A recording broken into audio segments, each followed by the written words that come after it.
Now, it may help some of our readers if we try and sort of put Spain into a class of countries when it comes to the process of buying and selling property, because different countries have different ways of doing things.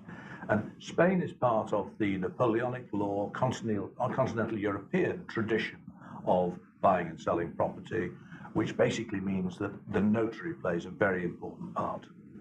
Yes, exactly, because if you want to have access to the land registry, you can only have access with Escritura Pública, which is the public title deeds. If you sign a contract that is not in front of a notary, that is not in presence of a notary, that contract is classified as private, and the private contracts will never have access to the land registry. So therefore, something as important as owner of owning a property that has to be registered at the land registry will always have to be signed in front of the notary. Yeah. And that, of course, is very different from the system in many countries, United States, Britain, and so on. But it's also fair to say, isn't it, that the Spanish system is very different, even from the French system from which it's derived. So the way in which things are dealt with, the role of the notary, is completely different here in Spain from what it is, for example, in France.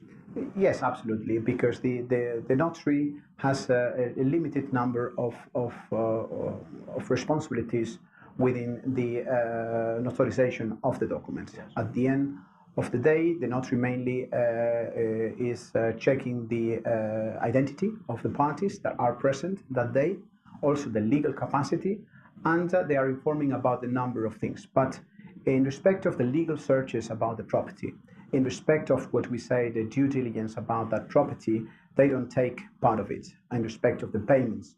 So they only inform about the current updated status about that property from the land registry. They get a certificate and they inform about that. But for instance, they don't inform about the community of owners. Yes. They don't inform about the planning situation, the zoning, the certificates that confirm that the property has paid all the taxes. This is something that they are not in charge to do it, but the lawyers. That's the job for the lawyer. Now, for any viewers from the United States, it's worth pointing out that the notary here is completely different from the notary you may have in the United States. I mean, basically in the United States, a notary is just someone you go to who witnesses your signature, and that's it, end of story. Here, the notary is a highly qualified professional who has duties imposed upon him in connection with the process of buying a property, but he doesn't do the whole job from beginning to end.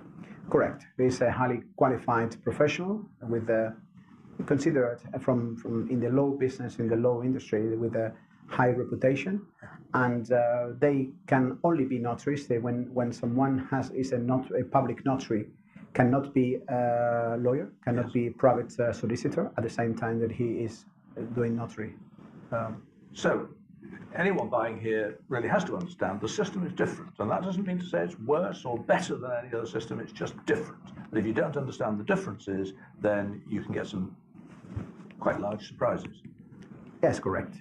Now, there are other players involved in this, of course, and in the course of buying a property, you may come across estate agents, surveyors, insurance people, banks, and so on. And we'll deal with those as we go through the video today.